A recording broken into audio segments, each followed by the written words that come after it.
Hello dear students, स्वागत है आप सभी का एक बार फिर से आपके अपने यूट्यूब चैनल में। गाइस उम्मीद करते हैं आप सभी बढ़िया होंगे। तो यहाँ पे हम आपके लिए लेके आते हैं डेली वेराइटी जेई नीट के फिजिक्स पीवाई क्विज। गाइस अभी जो अपना डिस्कशन चल रहा है that is on Newton mechanics. Guys already हमने इसके 5 लेक्चर्स कंप्लीट किए हैं। इस वीडियो के डिस्क्रिप्शन में उन वीडियोस के लिंक मिल जाएंगे, आप जाके वॉच कर सकते हो। ठीक है, तो ये हमारे पास जो लेक्चर आज का होने वाला है दैट इज लेक्चर नंबर 6। बेटा ये आखिरी लेक्चर होगा न्यूटन मैकेनिक्स पीवाई की सीरीज का।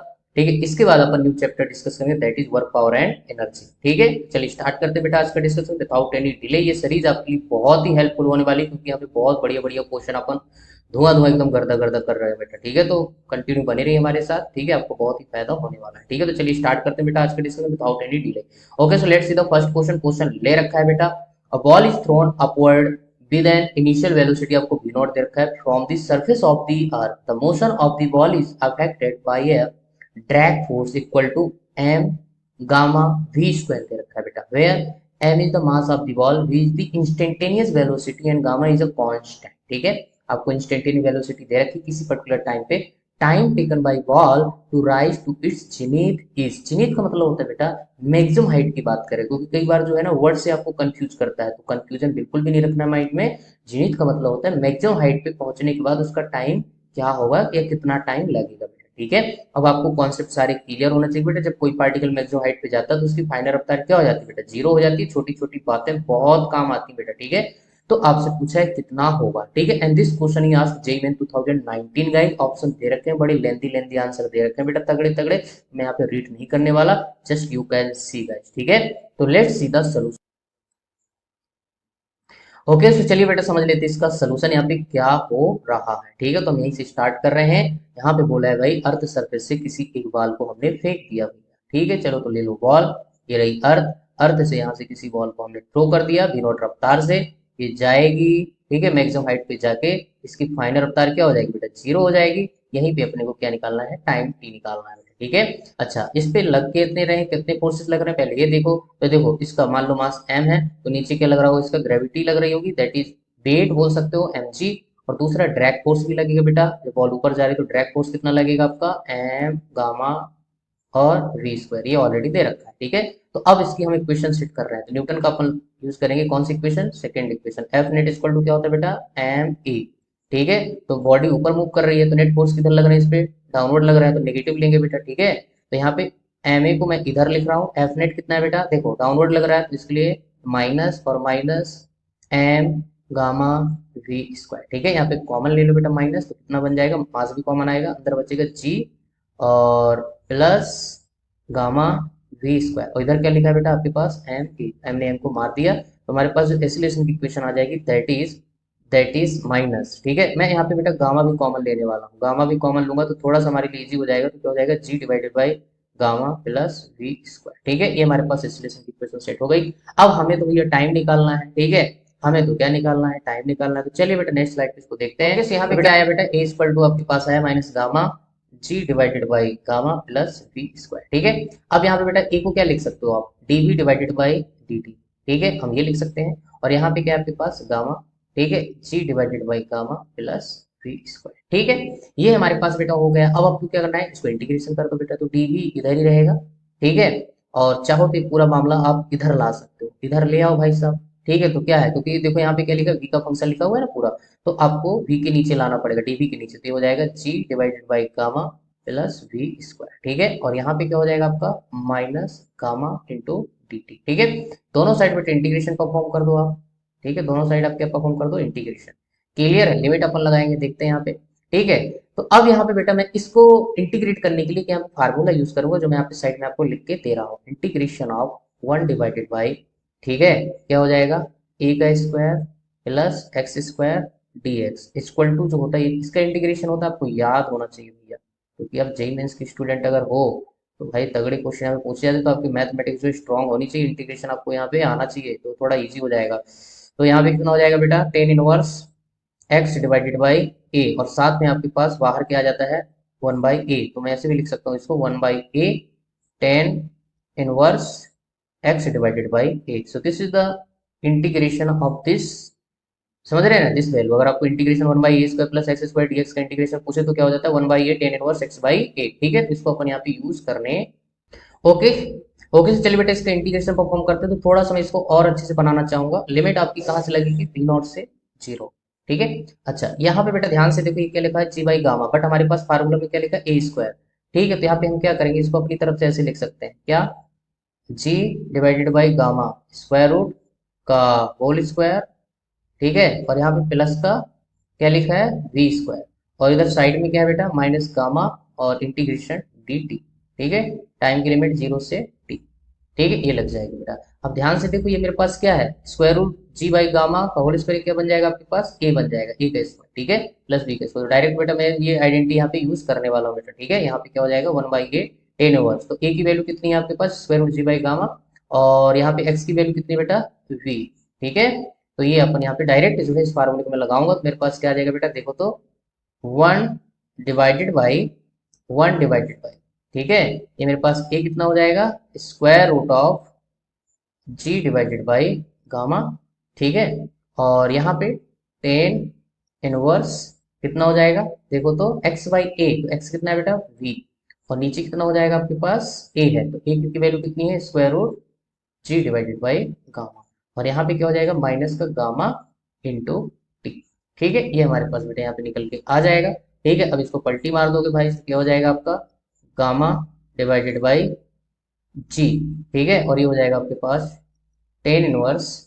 ठीक है, ये ऊपर जाएगा वी, और square root of gamma divided by g, square root में जाएगा माइनस गामा टी। ठीक है, तो यहाँ से बेटे हमारे पास टाइम की जो है वैल्यू निकलने वाली है, तो नेक्स्ट स्लाइड में इसको अपन सॉल्व कर लेंगे। तो यहाँ पे क्या हो जाएगा, minus gamma t equal to आपके पास क्या हो गया, आपके पास हो जाएगा square root gamma divided by g, tan inverse v, और अंदर क्या लिखा है बेटा आपका, square root gamma divided by g. ठीक है, ये हो जाएगा बेटा। अब इसको आप चाहो तो डिवाइड में ले जाओ, टाइम देखो कभी निगेटिव नहीं हो सकता, तो माइनस को आप इग्नोर करो। तो अब मैं यहाँ पे गामा डिवाइड में लाऊंगा, तो ऊपर क्या लिखा है गामा, नीचे क्या बन जाएगा, स्क्वायर रूट में ले जाऊंगा तो गामा स्क्वायर जी। बस आपको सेट करना है यार, सोल्यूशन आ चुका है, कोई बड़ी बात नहीं है, सिर्फ आंसर मैच कराना है।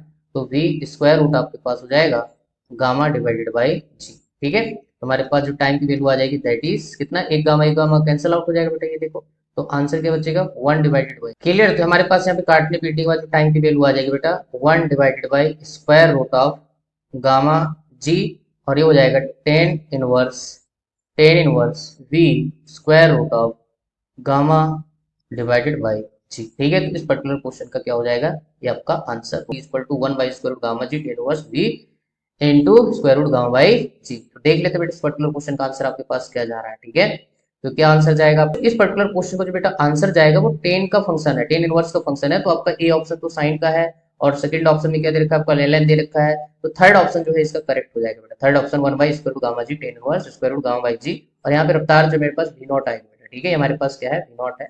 ठीक है, ये आपको यहाँ पे वी नॉट रख सकते हो। ठीक है, तो आई होप गाइस सोल्यूशन आपको अच्छे से क्लियर हो गया होगा। तो ये था क्वेश्चन का सोल्यूशन। ठीक है, तो चलिए बढ़ते हैं बेटा नेक्स्ट क्वेश्चन की तरफ। Okay guys, let's see the next problem. Problem says a particle of mass m is fixed to one end of a light spring having a force constant k and unsteady length L बताया है. The other end is fixed. The system is given an angular speed omega about the fixed end of the spring such that it rotates in a circle in a gravity free space. Then the stretch in the spring is, मतलब कितना elongation बेटा आएगा वो अपने को calculate करना है। This question is asked in JEE 2020 guys. ठीक है, ऑप्शन दे रखे हैं फर्स्ट सेकंड थर्ड फोर्थ, आप देख सकते हो गाइस। ठीक है, तो चलिए बेटा स्टार्ट करते समझते हैं इसका कॉन्सेप्ट। ठीक है, तो हमारे को यहाँ पे क्या बोला हुआ है देख लेते हैं बेटा। ठीक है, तो हमें दे रखा है यहाँ पे एक स्प्रिंग जो कि किसी एक इंडिसेस को फिक्स किया गया है ऐसे। ठीक है, यहाँ पे मान लो एक ब्लॉक एम से यहाँ पे बंधा हुआ है। ठीक है, अच्छा यहाँ पे इसका जो स्प्रिंग कांस्टेंट या फोर्स कांस्टेंट दे रखा है के, और इसका जो नेचुरल लेंथ है वो एल दे रखा है। ठीक है, जब बेटा इसको आप यहाँ से ओमेगा से क्या करोगे, रोटेट कराओगे ना, तो होगा क्या, इसमें सेंट्रीफ्यूगल फोर्स लगेगा अवे फ्रॉम द सेंटर। ठीक है, तो ये क्या करेगा, इसकी वजह से यहाँ पे एलोंगेट कर जाएगा। ठीक है, तो यहाँ पे थोड़ा सा मैं इसका एफबीडी बनाना चाहूंगा बेटा। ठीक है, तो फाइनल यहाँ पे क्या हुआ होगा।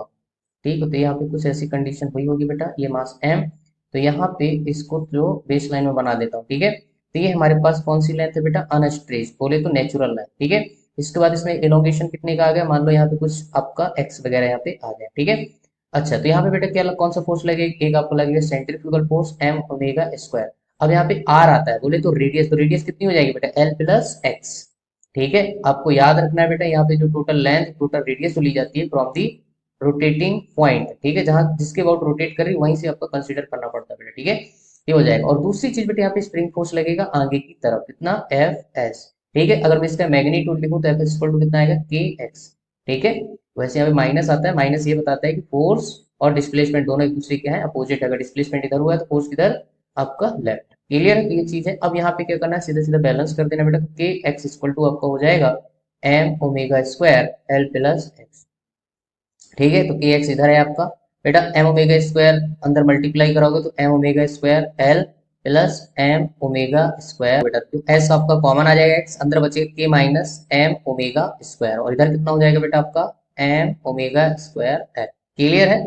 तो हमारे पास जो फाइनल आंसर आ जाएगा that would be x equal to कितना हो जाएगा, m omega square l divided by k minus m omega square, ठीक है। तो इस पर्टिकुलर क्वेश्चन का आंसर बेटा आपके पास ये हो जाएगा, एक्स की वैल्यू कितना एलोंगेशन आएगा बेटा।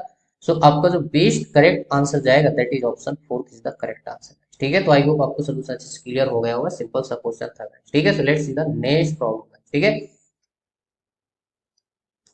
Okay, so next problem says that a small ball of mass m is thrown upward with a velocity u from the ground. The ball experiences a resistive force m kv square where v is its speed. The maximum height attained by the ball is, बेटा same question हमने first यहाँ पे solve किया है। Again ये question यहाँ पे पूछा गया है जेईई 2020 में, वो आपको 2019 में पूछा गया था बेटा, ठीक है।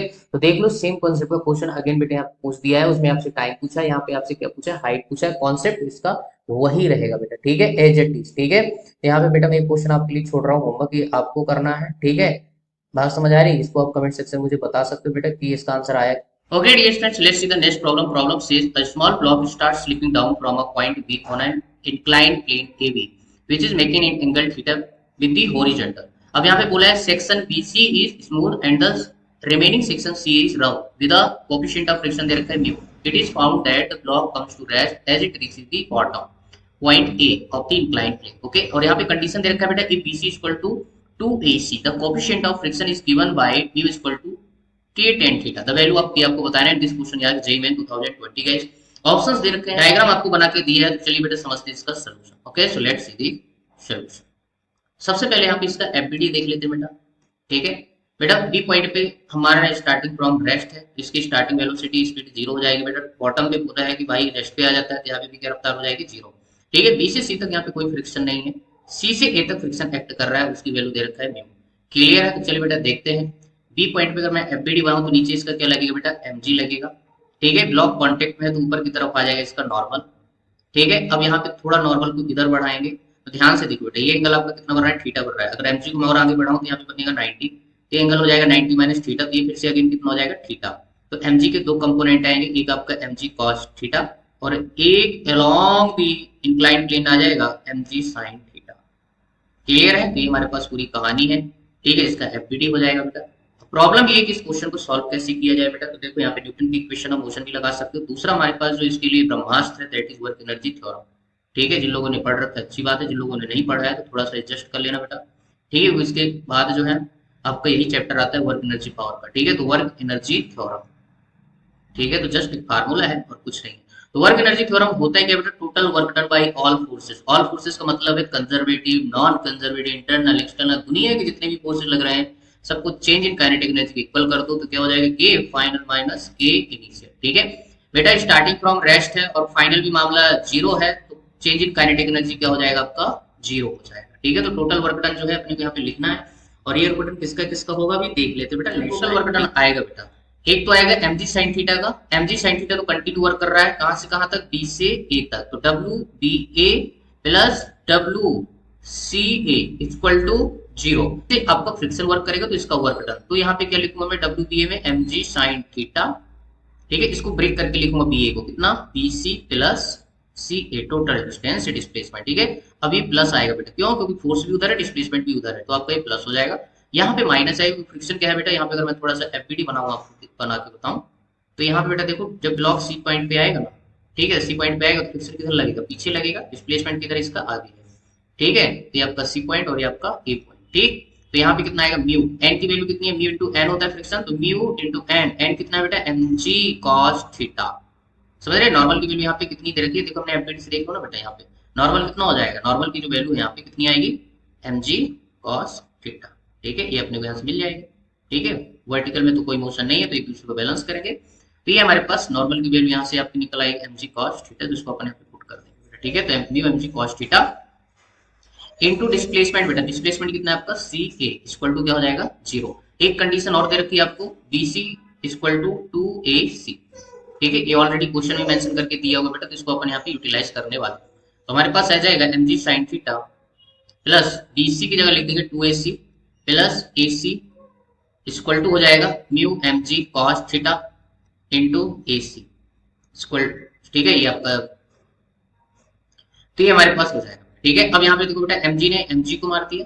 ठीक है, अब यहाँ पे कितना हो जाएगा 3AC साइन थीटा और इधर हो जाएगा आपका mu cos theta into AC। ठीक है, AC ने AC को उड़ा दिया भाई साहब, 3 साइन थीटा डिवाइड बाई कितना हो जाएगा आपका कॉस थीटा और इधर आपका म्यू। क्लियर है, ये हो जाएगा। तो म्यू की वैल्यू बेटा कितनी आ जाएगी, यहाँ पे देखो ध्यान से, 3 sine theta divide cos theta क्या होता है आपका टेन थीटा। ठीक है, तो बेटा इसको कंपेयर करो, जो वैल्यू दिया है आपको कितना दे रखा है, इक्वल टू के टेन थीटा। तो के की वैल्यू देखो ना बेटा, के की वैल्यू कितनी हो जाएगी, 3 आ जाएगी। ठीक है, तो आई होप आपको सोल्यूशन क्लियर हो गया होगा। हमारे लिए सब क्वेश्चन था, कोई बड़ी बात नहीं है। तो इस पर्टिकुलर क्वेश्चन का आंसर कितना हो जाएगा बेटा, 3। क्लियर है, ओके। सो आई होप आपको सोल्यूशन अच्छे से क्लियर हो गया। चलिए बढ़ते हैं बेटा नेक्स्ट प्रॉब्लम की तरफ। Okay, so let's see the next problem guys. Problem says two identical blocks A and B, each of mass m, resting on the smooth horizontal floor, are connected by a light spring of natural length L and spring constant K. Block, a third block C of mass m is moving with a speed v along the line joining A and B, collides with A. The maximum compression in the spring is, and this question is asked in JEE 2021 guys। ठीक है, आपको यहाँ पे diagram बना के दे रखा है, option दे रखा है फर्स्ट, सेकंड, थर्ड, फोर्थ, आप देख सकते हैं। ठीक है, तो चलिए बेटा स्टार्ट करते हैं, समझते हैं इसके पीछे का कॉन्सेप्ट। ठीक है, तो यहाँ पे होने वाला क्या है बेटा, कुछ नहीं, जस्ट ये कोलिजन का क्वेश्चन है। कहाँ का क्वेश्चन है बेटा, ये कोलिजन। ठीक है, कोलिजन का है, तो यहाँ पे आपको पता है यहाँ पे मोमेंटम कंजर्व करेंगे अपन। ठीक है, इलास्टिक कोलिजन है तो आपका मोमेंटम कंजर्व रहेगा, पहला केस। दूसरा आपके पास काइनेटिक एनर्जी बोले तो Ki equal to K final. ठीक है, तो यहाँ पे अपन दो कॉन्सेप्ट बेटा यहाँ पे यूज करने वाले हैं। ठीक है, अब यहाँ पे थोड़ा सा समझते हैं बेटा एक्चुअल में हुआ क्या होगा। क्लियर है, जब तक प्रॉब्लम क्लियर ना होगा तो समझ नहीं आएगा बेटा सोल्यूशन। ठीक है, तो जब ये सी के पास रफ्तार कितनी है बेटा v, तो सी जाके टकराएगा किससे, ए से। ठीक है, तो ए को अपनी रफ्तार क्या करेगा, ट्रांसफर करेगा। ठीक है, अपना मोमेंटम किसको ट्रांसफर करेगा, ए को। कितना, सेम मोमेंटम बोले तो v। अब बेटा स्टार्टिंग में अगर t इक्वल टू 0 पे बात करूं मैं, समझ रहे कि नहीं, जस्ट आफ्टर कोलिजन, तो b तो किस पे रहेगा, रेस्ट पे रहेगा, तो इसके पास कोई मोमेंटम नहीं आएगा क्योंकि बीच में बेटा स्प्रिंग लगी हुई है। ठीक है, थोड़ी देर बाद क्या हुआ होगा बेटा, मैक्सिमम कंप्रेशन पे अगर बात करूं तो मैं थोड़ी देर बाद बात करूं बेटा। ठीक है, जब एक मैक्सिमम कंप्रेशन पे होगा तो मैक्सिमम कंप्रेशन में अगर मैं ए की बात करूं, है ना, और बी की बात करूं, तो अगर मैं इसको पूरा सिस्टम मान लूं बेटा, तो ये पूरा सिस्टम बन जाएगा और एक पर्टिकुलर वेलोसिटी पे क्या करेगा, मूव करेगा, जिसको अपन कॉमन वेलोसिटी वीसी बोल देते हैं बेटा। ठीक है, क्लियर है, मैक्सिमम कंप्रेशन की ये कहानी होगी बेटा। क्लियर है, तो यही अपना कॉन्सेप्ट है और कुछ नहीं बेटा। ठीक है, तो चलिए स्टार्ट करते हैं, समझते हैं बेटा। यहाँ पे सबसे पहले मोमेंटम कंजर्व करेंगे, तो स्टार्टिंग में मोमेंटम कंजर्व करेंगे तो हमारे पास, ओके भाई, तो चलिए सबसे पहले यहाँ पे मोमेंटम कंजर्व कर लेते हैं बेटा, लीनियर मोमेंटम। ठीक है, तो सी ने किसको अपना मोमेंटम ट्रांसफर कर दिया बेटा, ए को। ठीक है, तो ए के पास जो स्टार्टिंग में मोमेंटम होगा that is m b, b किस पे होगा, रेस्ट पे होगा, तो इस पे कोई मोमेंटम नहीं आएगा बेटा। फाइनली जब मैक्सिमम कंप्रेशन होगा तो मैक्सिमम कंप्रेशन के वक्त दोनों का मास एक सिस्टम बन जाएगा, तो एम प्लस एम इंटू इनकी जो कॉमन वेलोसिटी आएगी उसको अपन वीसी मान लिया। दोनों मैक्सिमम कंप्रेशन में सेम स्पीड से बेटा चलने वाले हैं। ठीक है, तो मेरे पास जो वीसी निकल के आ जाएगा that is m b divided by 2m। M ने हमको मार दिया तो आंसर आ जाएगा v डिवाइडेड बाई 2। ठीक है, तो वीसी कॉमन वेलोसिटी कितनी आ जाएगी बेटा, v बाई 2 आपके पास निकल के आ जाएगी। ठीक है, नेक्स्ट हम यहाँ पे एनर्जी कंजर्व करेंगे, काइनेटिक एनर्जी। तो स्टार्टिंग में क्या होगा, स्टार्टिंग में अगर मैं किसकी बात करूं, किसकी, ए की, तो कितना हो जाएगा, हाफ एम वी स्क्वायर। ठीक है, बी की 0 है और यहाँ पे क्या हो जाएगा, मैक्सिमम कंप्रेशन पे हाफ एम प्लस एम, तो कितना हो जाएगा 2m मल्टीप्लाई वीसी का स्क्वायर प्लस यहाँ पे पोटेंशियल एनर्जी भी तो आएगी बेटा। ठीक है, हाफ के एक्स स्क्वायर, स्प्रिंग लगी हुई है। ठीक है, तो हाफ तो वैसे भी हर जगह से निपट गया। ठीक है, ओके। सो नेक्स्ट हमारे पास यहाँ पे क्या हो जाएगा, m v square equal to बेटा आपका हो जाएगा 2m और बीसी की जगह हम लिखेंगे v बाई 2, तो ये हो जाएगा 4 और ये हो जाएगा स्क्वायर प्लस के एक्स स्क्वायर। ठीक है, ये हमारे पास आ जाएगा बेटा। अब यहाँ पे आप इसको काट सकते हो, तो क्या हो जाएगा, v स्क्वायर बाई 2 हो जाएगा। ठीक है, अब इसको उधर लेके जाएंगे तो कितना हो जाएगा, m v square minus minus m v square divided by two equal to k x square. ठीक है, हमें एक्स की वैल्यू चाहिए बेटा, तो यहाँ पे एलसीएम वगैरह करो तो कितना हो जाएगा, two m v square minus m v square divided by two equal to k x square. ठीक, तो अब इसको बेटा सॉल्व कर लीजिए तो क्या हो जाएगा, m v square divided by two equal to k x square. ठीक है, तुम्हारे पास एक्स की वैल्यू कितनी आ जाएगी, ध्यान से देखो, m v square divided by two k. ठीक, यहाँ पे स्क्वायर सॉरी एक्स स्क्वायर, तो स्क्वायर स्क्वायर रूट लगाओगे तो क्या अंदर क्या फंस जाएगा बेटा, एम और डिवाइडेड बाई टू के, और बी का स्क्वायर तो बी बाहर निकल के आ जाएगा। ठीक है, तो हमारा जो है मैक्सिमम कंप्लीशन बेटा इतना आ जाएगा। इस पर्टिकुलर क्वेश्चन का जो है आंसर जो जाने वाला है दैट इज ऑप्शन कौन सा जाएगा बेटा, ऑप्शन आपका थर्ड। ठीक है, तो option third is the correct answer. ठीक है, तो आई होप आपका सोल्यूशन क्लियर हो गया होगा। Okay, okay, so let's see the next problem. Next problem says that a batsman hits back a ball of mass 0.4 kg straight in the direction of the bowler without changing its initial speed of 15 meter per second. The impulse imparted to the ball is, आपको Newton second में बता रहे हैं। This question याद JEE 2022 का है। ठीक है, so let's see the solution. Concept समझते बेटे यहाँ पे क्या होने वाला है। तो जस्ट आपको क्या निकालना है, इंपल्स निकालना है। और इंपल्स होता है क्या बेटा, change in linear momentum. Change in linear momentum क्या होता है, m into final velocity minus initial velocity, vector से खेलेंगे बेटा। ठीक है, ठीक है, तो बॉल आएगी, ठीक है, कितने से, 15 मीटर पर सेकंड से। ठीक है, डायरेक्शन लोगे तो ये अब माइनस हो जाएगा, और जब हिट करके वापस जाएगी तो ये प्लस का 15 मीटर पर सेकंड। ठीक है, क्योंकि इसमें कोई चेंज नहीं हो रहा है बेटा, वेलोसिटी जो इनिशियल है वही फाइनल है। ठीक है, तो हमारे पास जो इंपल्स की वैल्यू आ जाएगी बेटा, इसका मैग्नीट्यूड हम निकालेंगे यहाँ पे, तो क्या हो जाएगा, मास कितना, 0.4।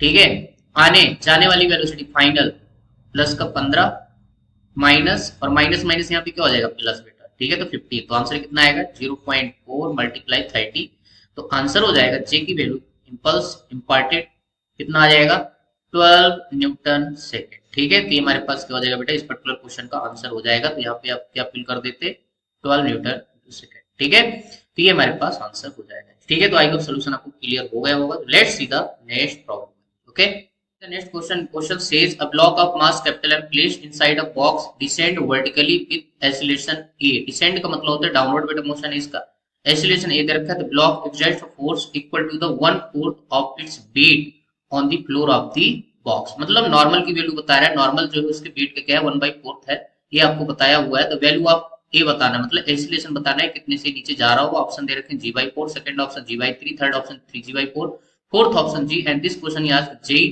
2022 का। ठीक है, तो चलिए समझते हैं बेटा इसका, थोड़ा सा मैं पे एफबीडी बना देता हूँ। सिंपल सा क्वेश्चन, कोई बड़ी बात नहीं है। तुम्हारे पास एक बॉक्स ऐसे रखा हुआ है, ठीक है, ऐसा मतलब लिफ्ट भी मान सकते हो, और ये जा रहा है डाउनवर्ड कितने एक्सीलरेशन से, ए से। ठीक है, ऐसे यहाँ ये फ्लोर मान सकते हो, और इसके ऊपर एक बॉक्स रखा हुआ है बेटा कैपिटल एम मास का।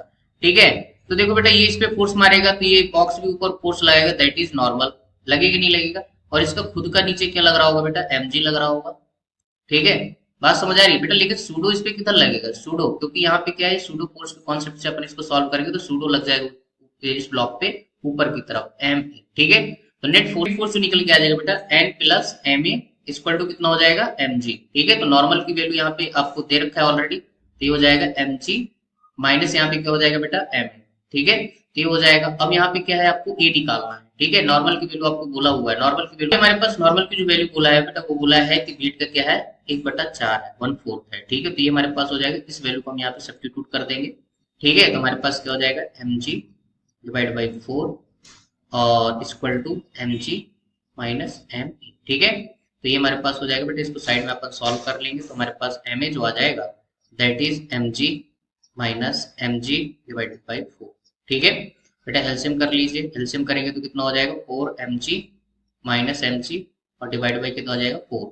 ठीक है, ध्यान से देखो, मास वैसे भी कॉमन होके कैंसिल हो जाएगा, तो एम ए इक्वल टू ऊपर हो जाएगा 3 एम जी डिवाइडेड बाई 4। ठीक है, हमने एम को मार दिया, तो हमारे पास एक्सीलरेशन की वैल्यू निकल के आ जाएगी, दैट इज 3g/4। ठीक है, तो इस पर्टिकुलर क्वेश्चन का जो आंसर आ जाएगा दैट इज 3g/4। ठीक है, तो क्या आंसर जाएगा आपका, option third is the correct answer. ठीक है, तो आई होप सोल्यूशन आपको क्लियर हो गया होगा। सिंपल सा क्वेश्चन है, कोई बड़ी बात नहीं है। Okay, so let's see the next question. Okay, let's read the next problem. Problem says a question.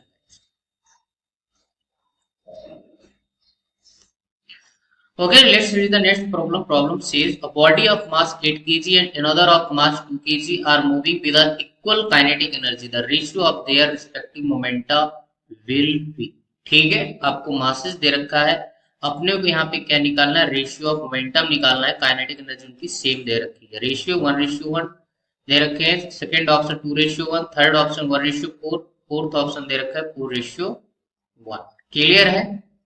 तो चलिए बेटा देख लेते इसका सोल्यूशन। ठीक है, तो सिंपल सा है, कोई बड़ी बात नहीं है। सबसे पहले आपको काइनेटिक एनर्जी और मोमेंटम के बीच का रिलेशन मालूम होना चाहिए। तो काइनेटिक एनर्जी क्या होती है, k equal to p square divided by 2m। ठीक है, काइनेटिक एनर्जी कांस्टेंट है, 2 भी कांस्टेंट है, तो मैं यहाँ पे बोल सकता हूँ बेटा पी स्क्वायर इक्वल टू में क्या लिख सकते हैं इसको, 2m के ई। ठीक है, तो डायरेक्टली प्रोपोर्शनल क्या आ जाएगा, p square directly proportional to m आ जाएगा। क्लियर है, क्योंकि 2 और के आपकी क्या है, कांस्टेंट है। ठीक है, तो दो बॉडी दे रखे हैं भाई, जस्ट निकाल लो, P1 divided by P2 equal to क्या हो जाएगा, M1 डिवाइडेड बाई M2 का होल पावर कितना हो जाएगा, 1/2। ठीक है, मासेस दे रखे हैं, कितना दे रखा है आपका 8 M1 और M2 कितना है 2 की होल पावर कितना 1/2। कितना सिंपल क्वेश्चन है। तो P1 डिवाइडेड बाई P2 आपका आ जाएगा 4 की पावर 1/2। अभी स्क्वायर रूट निकल के आएगा कितना 2, तो आंसर कितना हो जाएगा 2:1। क्लियर, तो आंसर क्या जाएगा बेटा आपका second option is the correct answer. ठीक है, तो आई होप आपको सोल्यूशन क्लियर हो गया होगा। तो इस पर्टिकुलर क्वेश्चन का आंसर हो जाएगा second option. Okay, so let's see the next problem guys. ठीक है, नेक्स्ट प्रॉब्लम में क्या पूछा है भाई, देख लेते हैं। Okay, so let's read the next problem. Next problem says that amount of the body is increased by 20%, then its kinetic energy increased by। ठीक है, बहुत इंपॉर्टेंट क्वेश्चन, अक्सर ऐसे क्वेश्चन बेटा आते रहते हैं। This question is asked JEE में 2022 है। ठीक है, ऑप्शन दे रखा 36%, second option 40%, third option 44%, fourth option 48%। ठीक है, तो चलिए बेटा फिर से जो है ऊपर वो जो हमने फार्मूला भी जस्ट सॉल्व किया है उसी को हम यहाँ पे फिर से अगेन यूज करने वाले हैं बेटा। ठीक है, तो हमारे पास काइनेटिक एनर्जी और मोमेंटम के बीच का जो रिलेशन होता है that is k equal to p square divided by 2m। ठीक है, अब यहाँ पे किसमें परसेंटेज दे रखा है, इंक्रीज परसेंटेज दे रखा है, मोमेंटम में दे रखा है, और काइनेटिक एनर्जी में एक परसेंटेज आपको निकालना है, इंक्रीज परसेंटेज। ठीक है, तो सबसे पहले बेटा P1 इक्वल टू आप मान लो P। ठीक है, आया सुन, P2 कितना हो जाएगा, इसमें इंक्रीमेंट बोल रहा है वो कितने का, तो P प्लस P का कितना परसेंट 20 मल्टीप्लाई P, और जब परसेंटेज हटाओगे तो नीचे क्या आएगा 100, तो P का 20% कितना आएगा P प्लस देखो इसको काटो ना तो कितना हो जाएगा P डिवाइडेड बाई 5। क्लियर है, तो कितना हो जाएगा 6P डिवाइडेड बाई 5। तो हमारे पास P2 आ गया, P1 आ गया। ठीक है, अब यहाँ पे बेटा 2m वगैरह तो आपका कांस्टेंट रहेगा, तो मुझे K1 निकालना है। तो K1 जो आएगा काइनेटिक एनर्जी फर्स्ट, ठीक है, initially P square divide by 2m हो जाएगा। उसके बाद अगर मैं K2 निकालू बेटा तो K2 कितना हो जाएगा, ध्यान से देखो यहाँ पे P2 आ जाएगा, P2 की वैल्यू कितनी है 6P डिवाइड बाई 5 का होल स्क्वायर मल्टीप्लाई 1/2m, ये तो कांस्टेंट है, तो आ जाएगा 36 डिवाइडेड बाई 25, और ये आपको कॉमन क्या हो जाएगा p square divided by 2m, इसको साइड में लिख लेते हैं। ठीक है, तो ये हमारे पास K2 हो जाता है। ठीक है, 36 डिवाइड बाई 25। अब बेटा परसेंटेज निकालने का जो फार्मूला होता है किसी भी क्वांटिटी का, वो होता है final minus initial divided by initial, और मल्टीप्लाई क्या कर दोगे 100 से मल्टीप्लाई कर दो। ठीक है, this is the formula to find out percentage of any physical quantity. ठीक है, तो ये हमारे पास हो जाएगा। अब देखो बेटा के फाइनल कितना आया है 36 डिवाइडेड बाई 25।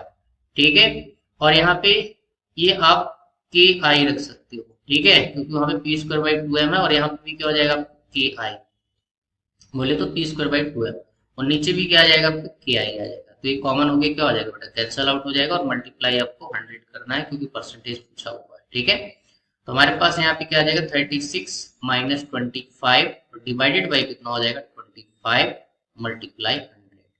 क्लियर है, तो बेटा यहाँ पे देखो ये आपका कैंसिल हो जाएगा, 25 25 4 जा 100, और यहाँ से माइनस करोगे तो 1, और ये आपका बचेगा 1 मल्टीप्लाई 4। ठीक है, परसेंटेज में सीधा सीधा आएगा 44%। ठीक है, तो ये हमारे पास क्या हो जाएगा, डेल्टा के डिवाइडेड बाई के आई मल्टीप्लाई 100। तो ये आपका क्या हो जाएगा, 44% जो है काइनेटिक एनर्जी का परसेंटेज आ जाएगा, इंक्रीज इन काइनेटिक एनर्जी। ठीक है, तो इस पर्टिकुलर क्वेश्चन का जो आंसर जाएगा दैट इज ऑप्शन थर्ड। ठीक है, तो आई होप आपको सोल्यूशन अच्छे से क्लियर हो गया होगा। तो ये थे आज के क्वेश्चन के डिस्कशन। बेटा ये हमारे पास लास्ट लेक्चर था। ठीक है, इसके बाद जो अपन डिस्कशन चलने वाला है, जो हम लेके आएंगे बेटा, that is work energy and power. Okay, तो मिलते हैं फिर आपको नेक्स्ट वीडियो। तब तक के लिए thank you, good luck to all. Video अच्छे लगे तो लाइक करना है, चैनल को सब्सक्राइब जरूर करना। ओके।